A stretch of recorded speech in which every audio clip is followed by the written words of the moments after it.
Good morning students. It's our lecture 2 of electrochemistry for class 12 CBSE and RBSE. देखिए इसमें electrochemistry में हमने क्या पढ़ा था, हमारा जो फर्स्ट लेक्चर था that was regarding electrochemical cell. Electrochemical cell क्या है? ऐसे डिवाइस है जिसमें हम केमिकल एनर्जी को किस में बदल रहे हैं? इलेक्ट्रिकल एनर्जी में, यानी इलेक्ट्रिसिटी प्रोड्यूस करनी है, करंट को फ्लो कराना है। तो हमें केमिकल एनर्जी को यदि हम कोई रिएक्शन करा दे तो रिएक्शन में जो इलेक्ट्रॉन जो एनर्जी रिलीज हो रही है वो एनर्जी यदि हम किस में बदल रहे हैं? इलेक्ट्रिकल में बदल रहे हैं, तो हम उसे इलेक्ट्रोकेमिकल सेल कहते हैं। तो हमने जो डैनियल सेल पढ़ा था उसमें कैथोड क्या होता है, एनोड क्या होता है, सेल को कैसे रिप्रेजेंट करते हैं, सॉल्ट ब्रिज का क्या काम होता है, स्टैंडर्ड इलेक्ट्रोड्स क्या कहलाते हैं। स्टैंडर्ड इलेक्ट्रोड्स वो होते हैं जो कि 25 डिग्री सेंटीग्रेड टेम्परेचर पर और यदि आपकी कॉन्सेंट्रेशन क्या है 1 है यानी यूनिटी है, यदि कंसेंट्रेशन ऑफ इलेक्ट्रोलाइट यदि concentration of electrolyte is taken unity, in that case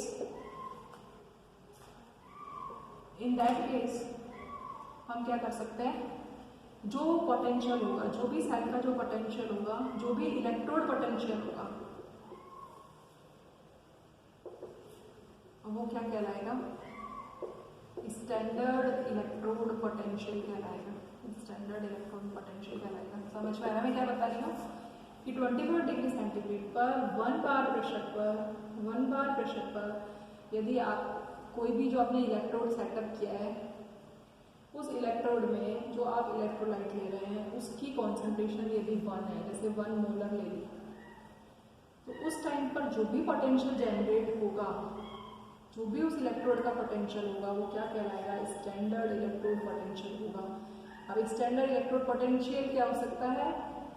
standard oxidation potential भी हो सकता है और स्टैंडर्ड रिडक्शन पोटेंशियल भी हो सकता है। रिएक्शन यदि रिडक्शन हो रही है तो रिडक्शन पोटेंशियल हो जाएगा, ऑक्सीडेशन हो जाएगा ऑक्सीडेशन पोटेंशियल हो जाएगा। समझ में आएगा? ठीक है। अब electrochemical cell and gives free energy. अब हमको पता है डेल्टा जी क्या होता है, ये हमने पढ़ा हुआ है -NF E0। थर्मोडायनामिक्स में पढ़ा था, इलेक्ट्रोकेमिस्ट्री में पढ़ा था। जो गिव्स फ्री एनर्जी है वो किसके बराबर होती है? -NF E0 के बराबर होती है। ठीक है, क्लियर? ये आपको पता है। ठीक है, ये E0 सेल है, E0 सेल है। यदि E0 सेल कैसा होगा?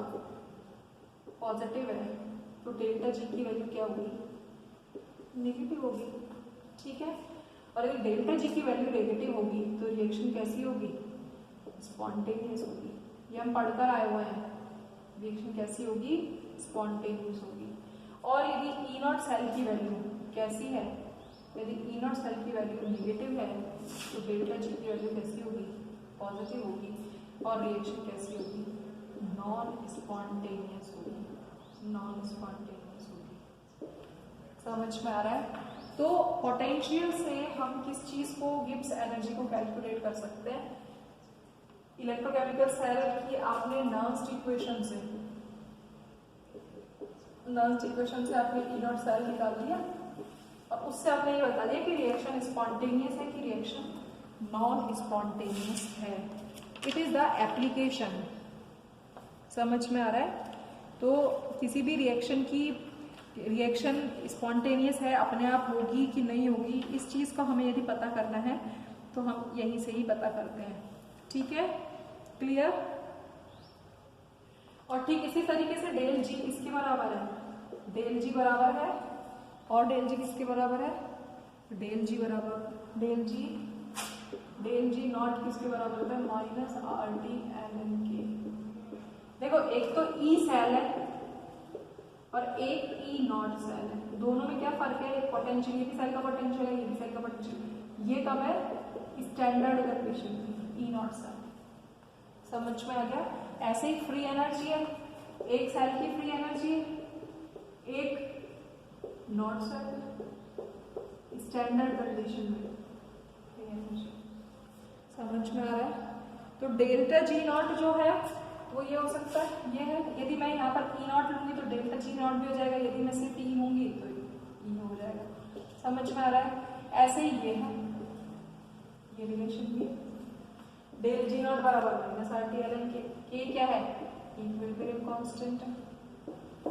तो अब आप देखो एक इक्वेशन ये है एक इक्वेशन ये है, कोई भी डेरिवेशन नहीं पूछेगा वो आपसे, एक भी डेरिवेशन नहीं पूछेगा। तो दोनों को इक्वल किया 1 = 2, तो जरा देखो -nf E cell naught equals to -RT ln के, माइनस से माइनस कैंसिल हो गया, तो ई नॉट सेल इसके बराबर आ गया, that will be equals to RT upon NF ln K। समझ में आ रहा है? ln K, ठीक है। ये हमने ln K, इसको हम क्या लिख सकते हैं 0.0591 n log K लिख सकती हूँ मैं। ये मैंने आपको जो इससे पहले वाला लेक्चर 1 का जो वीडियो है उसमें निकाल के बताया था कैसे आ रहा है, ठीक है। तो आप आसानी से कर सकते हो किसी भी क्वेश्चन को। क्लियर? न्यूमेरिकल्स मैं आपको बाद में बताऊंगी। तो ये आपकी इसकी एप्लीकेशन का पार्ट हो गया। Now come to the conductors के बारे में, ठीक है।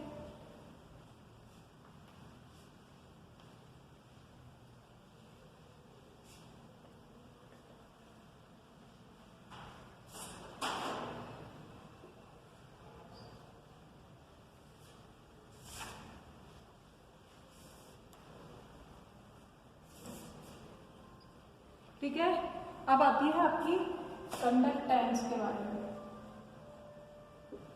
कंडक्टेंस, देखिए कंडक्टेंस को समझने के लिए सबसे पहले मैं आपको बता रही हूँ, कंडक्टेंस से पहले भी हमें क्या पता होना चाहिए, कंडक्टर्स के बारे में पता होना चाहिए। कंडक्टर्स क्या होते हैं? द सब्सटेंस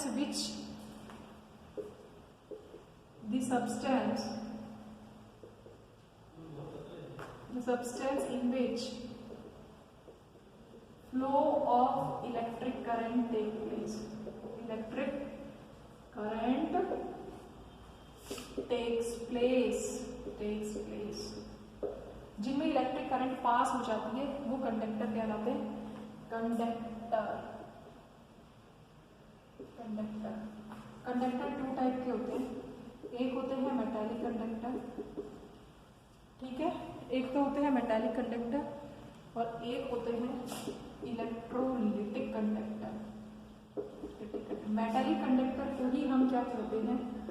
इन्हीं को हम इलेक्ट्रॉनिक कंडक्टर भी कहते हैं, ठीक है। और इलेक्ट्रोलिटिक कंडक्टर को हम क्या कहते हैं? आयनिक कंडक्टर कहते हैं। मेटालिक कंडक्टर को हम इलेक्ट्रॉनिक कंडक्टर इसलिए कहते हैं क्योंकि करंट का फ्लो किस फॉर्म में होता है? इलेक्ट्रॉन्स के फॉर्म में होता है, इलेक्ट्रॉन्स के फॉर्म में होता है। जैसे मेटल है, कोई भी कंडक्टर है, उसमें इलेक्ट्रॉन का फ्लो हो सकता है। अलॉय है, उसमें भी क्या हो सकता है? इलेक्ट्रॉन का फ्लो हो सकता है। तो मेटालिक कंडक्टर्स वो होते हैं जिसमें इलेक्ट्रॉन्स का flow of electrons means these are conductor due to flow of electrons without any chemical change. एक मेटल जो है उसमें आप कोई भी मेटल है, जितने भी मेटल्स हैं उन सब में क्या होता है? ऐसे ही इलेक्ट्रॉन का फ्लो होता है, कोई रिएक्शन थोड़ा ना होती है, कोई केमिकल चेंज टेक प्लेस नहीं होता इलेक्ट्रॉन्स का। तो इलेक्ट्रॉन्स के फ्लो के कारण ये कंडक्टर है। इसलिए इलेक्ट्रोलिटिक कंडक्टर क्या होते हैं? जिसमें these are conductors due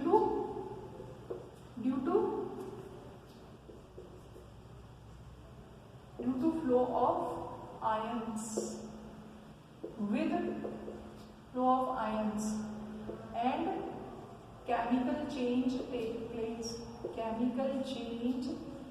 takes place। देखो कोई भी इलेक्ट्रोलाइट है, जैसे इलेक्ट्रोलिटिक का मतलब कोई भी इलेक्ट्रोलाइट है। अब इसमें आप करंट का फ्लो होगी जब ये किस फॉर्म में बदलेगा? आयनिक फॉर्म में बदलेगा। तो ये आयन बन गया ना, तो करंट का फ्लो किस कारण से हो रहा है? आयन के कारण हो रहा है। इलेक्ट्रॉन के कारण नहीं हो रहा, आयन के कारण हो रहा है। ये एक इलेक्ट्रॉन लॉस कर रहा है तो ये गेन कर रहा है, तो देयर इज, तो इलेक्ट्रॉन नहीं है सॉल्यूशन में, कौन है? आयन है। तो आयन है, तो इसलिए इसको हम आयनिक कह रहे हैं, इलेक्ट्रोलिटिक कह रहे हैं। और यहाँ पर केमिकल चेंज हो रहा है ना, ये टूटा ना, ये टूट गया, इसका ए का केमिकल चेंज अलग, ए अलग था और ए पॉजिटिव अलग है, मतलब आयंस फॉर्म हो गए हैं। तो यहाँ पर केमिकल चेंज हो रहा है। तो आप इसको केमिकल चेंज को आप माने या ना माने, लेकिन आप इतना तो एटलीस्ट इससे भी आपको कंफ्यूजन होता है तो आप उसको रहने दें कि यहाँ तक तो आप समझे ही समझें। ये तो मैंने सिर्फ आपको एक तरीके से बताया, ठीक है। तो यहाँ पर आयंस के कारण इलेक्ट्रॉन का इलेक्ट्रिसिटी फ्लो हो रही है, यहाँ पर इलेक्ट्रॉन्स के कारण हो रही है। ये आपको क्लियर हो गया। अब आप देखो कंडक्टेंस क्या होती है, वो सॉरी आपको पता है V बराबर आर है, तो आर क्या होता है, रेजिस्टेंस क्या होता है, ये सबको पता है। V is directly proportional to I, V is directly proportional to I, ठीक है। प्रोपोर्शनलिटी का निशान हटा है, कांस्टेंट लगा है, दैट इज रेजिस्टेंस। तो जो रेजिस्टेंस है वाकई में रेजिस्टेंस क्या है, करंट और वोल्टेज का रेशियो है रेजिस्टेंस, और रेजिस्टेंस का यूनिट क्या है, ओम। ओम, ठीक है, समझ में आ रहा है यहाँ तक आपको, ठीक।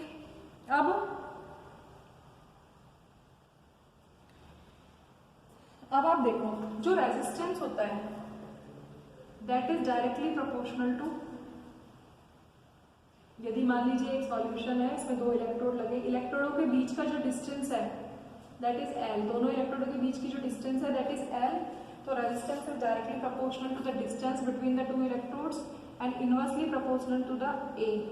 ए is the cross sectional area, L तो क्या है, distance between two electrodes in a solution, और जिसको हम क्या कह रहे हैं, लेंथ कह रहे हैं, जिसको हम लेंथ कह रहे हैं। और ए क्या है, क्रॉस सेक्शनल एरिया है, या फिजिक्स में भी पढ़ेंगे क्रॉस सेक्शनल एरिया, क्लियर। तो resistance is directly proportional to the length in the cross sectional area of electrode, then constant लगाया आपने L अपॉन A, ठीक है। R क्या है, R है रेजिस्टेंस, ठीक है, और इसका है ओम, यूनिट क्या है इसकी, ओम। और रॉ क्या है, इट्स अ पी, रॉ क्या है, रेजिस्टिविटी और स्पेसिफिक रेजिस्टेंस, ठीक है। और इसका रॉ का यूनिट देखो क्या होगा, आर, इसको यदि मैं ऐसे लिख दूं तो आर ए बाय एल हो जाएगा ना, रॉ को इधर ही रखे रहो तो ए इधर चला जाएगा, एल नीचे आ जाएगा। क्रॉस सेक्शनल एरिया का मान लो यदि मैं मीटर में निकाले तो मीटर स्क्वायर अपॉन मीटर, और आर क्या है, ओम, तो मीटर से मीटर कर दिया तो क्या आ गया, तो इसका हो गया ओम मीटर। रेजिस्टिविटी और स्पेसिफिक रेजिस्टेंस एक ही है, क्लियर। आपको समझ में आ रहा है मैं क्या बता रही हूँ, ठीक है। तो रेजिस्टिविटी और स्पेसिफिक रेजिस्टेंस ये हो गया, तो एक फॉर्मूला आपका ये आ गया, एक फॉर्मूला आपका ये था, दूसरा फॉर्मूला आपका ये आ गया, क्लियर। अब आप देखो R को मैंने कैसे लिखा, R को मैंने लिखा from equation two 1 upon R लिखा, तो क्या हो गया 1 upon rho A by L, लिख सकती हो ये, ऑन इनवर्स ऑफ इक्वेशन 2 को हमने उल्टा कर दिया, तो 1 अपॉन R है। रेजिस्टेंस का जो इनवर्स होता है या जो रेसिप्रोकल होता है वो क्या कहलाता है, कंडक्टेंस कहलाता है। ये रेजिस्टेंस है, ये रेजिस्टिविटी है, रेजिस्टिविटी का उल्टा क्या कहलाता है, कंडक्टिविटी। ए अपॉन एल को क्या कहते हैं,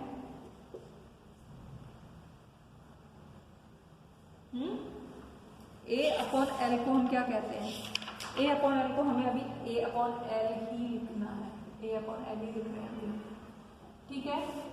इसको कंडक्टेंस को हम किससे बता रहे हैं, जी से बता रहे हैं कंडक्टेंस को, और 1 अपॉन रो को हम किससे बता रहे हैं, इससे बता रहे हैं, समझ में आ रहा है। इसको हम कहते हैं कापा, ठीक है, इनटू ए अपॉन एल, क्लियर। यहां तक आगे आपको समझ में मैंने क्या बताया, ठीक है। तो ये आपका हो गया, यहां तक आपको कोई दिक्कत ही नहीं होनी चाहिए। तो ठीक है, तो जो G है वो किसके बराबर हो गया, जो कंडक्टेंस है वो किसके बराबर हो गया, conductivity to A upon L के, और एल अपॉन ए किसके बराबर होता है यदि हम देखें तो L अपॉन ए। तो जो L अपॉन ए होता है उसे हम कहते हैं cell constant. L upon A जो होता है that is called cell constant. Cell constant यहाँ पर देखो L अपॉन ए का मतलब है सेल कांस्टेंट। सेल कांस्टेंट यदि लेंथ यदि L बराबर 1 है और 1 मीटर स्क्वायर है और ए क्या है 1 मीटर स्क्वायर है। L तो 1 मीटर है और ये 1 मीटर स्क्वायर है, तो जो रेजिस्टेंस है वो किसके बराबर होगा, स्पेसिफिक रेजिस्टेंस के बराबर हो जाएगा। ठीक है, क्लियर? आपको समझ में आ रहा है मैंने क्या बता रही हूँ मैं? ठीक है, तो रेजिस्टिविटी का इनवर्स क्या हो गया? रेजिस्टिविटी का इनवर्स जो है वो कप्पा हो गया, कप्पा। ठीक है, तो आपके पास ये एक नई इक्वेशन आ गई, दैट इज इक्वेशन नंबर 3। तो कंडक्टेंस पूछेगा तो आप यहाँ से बताएंगे, कंडक्टिविटी आपसे वो पूछेगा। तो इनफैक्ट कंडक्टिविटी को किसके बराबर हुई? GL अपॉन ए के बराबर होगी। ठीक है, तो कप्पा किसके बराबर हो गया? GL अपॉन ए के बराबर हो गया। ठीक है, कंडक्टेंस क्या था? 1 अपॉन आर क्या था? कंडक्टेंस। ये था कंडक्टेंस, यानी ये कंडक्टेंस है रेजिस्टेंस का रेसिप्रोकल। कंडक्टेंस को हम क्या कह सकते हैं? ओम इनवर्स भी कह सकते हैं, ओम इनवर्स भी कह सकते हैं। और इसकी एसआई यूनिट क्या है? सीमेंस। ओम इनवर्स या सीमेंस, समझ में आ रहा है? ठीक है, तो इसको आप एक बार पढ़कर देखेंगे, कुछ नहीं आता है तो पूछेंगे। ठीक है, तो जो ये कंडक्टर्स हैं ये दोनों प्रकार के कंडक्टर्स हैं, मेटालिक कंडक्टर्स भी हैं और इलेक्ट्रोलाइटिक कंडक्टर्स भी हैं। मेटालिक कंडक्टर्स देखो क्या होते हैं? मेटालिक कंडक्टर्स का मतलब है कि इलेक्ट्रॉन जितनी ज्यादा होंगे, नंबर ऑफ इलेक्ट्रॉन्स जितने ज्यादा होंगे, कंडक्टिविटी उतनी ज्यादा होगी इलेक्ट्रॉनिक। ठीक है, तो इसके बहुत सारे फैक्टर्स होते हैं जो कि आपकी बुक में सिर्फ शॉर्ट में ही बताए हुए हैं कि मेटालिक कंडक्टर्स जो हैं, मेटालिक कंडक्टर्स के बारे में बताया है कि नेचर के ऊपर, सब्सटेंस की नेचर के ऊपर डिपेंड करते हैं, नंबर ऑफ इलेक्ट्रॉन्स पर डिपेंड करते हैं। जितनी ज्यादा इलेक्ट्रॉन बैलेंस है इतनी ज्यादा, लेकिन टेम्परेचर बढ़ाएंगे यदि हम तो इसकी कंडक्टेंस जो है वो कम हो जाएगी। ये ध्यान रखने की बात है आपको, क्योंकि जैसे जैसे हम टेम्परेचर बढ़ाएंगे तो क्या होगा? रेजिस्टेंस भी बढ़ेगा, और रेजिस्टेंस बढ़ेगा तो कंडक्टिविटी क्या हो जाएगी? कम हो जाएगी। रेजिस्टेंस जितना ज्यादा होगा कंडक्टिविटी उतनी कम होगी। ठीक है, इलेक्ट्रोलाइटिक में भी बहुत सारी चीजें हैं। इलेक्ट्रोलाइटिक भी बहुत सारे फैक्टर्स पर डिपेंड करते हैं। कौन कौन से? जैसे concentration, nature of electrolyte, nature and concentration of electrolyte. यहाँ तो सब कुछ इलेक्ट्रोलाइट के ऊपर डिपेंड कर रहा है। इलेक्ट्रोलाइट यदि स्ट्रॉन्ग है तो कंडक्शन भी ज्यादा होगा, आयन भी ज्यादा मिलेंगे। ठीक है, यदि वो वीक टाइप का है तो आयन कम मिलेंगे तो कंडक्टिविटी भी कम होगी। फिर वो बोल रहा है कॉन्सेंट्रेशन के ऊपर बोल रहा है वो आपको कि कंसंट्रेशन, तो सबसे इंपॉर्टेंट चीज है कि विस्कोसिटी। यदि विस्कोसिटी ज्यादा होगी, फैक्टर्स में आप देखो, यदि विस्कोसिटी ज्यादा होगी तो मूवमेंट कम हो जाएगी, तो कंडक्टिविटी कम हो जाएगी।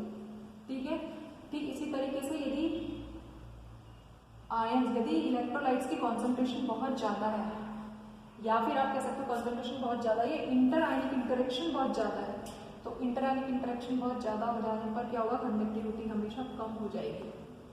ठीक है, तो ये थोड़ा सा आपको, ये दोनों है, ये बहुत इंपॉर्टेंट है, इनको आपको समझना है, तो आप इसको पढ़ेंगे। ठीक है, कल हम आगे कंडक्टिविटी के बारे में पढ़ेंगे, मोलर कंडक्टिविटी क्या होती है, कोलब्राउच लॉ क्या है, और इसके न्यूमेरिकल्स को भी सॉल्व करेंगे।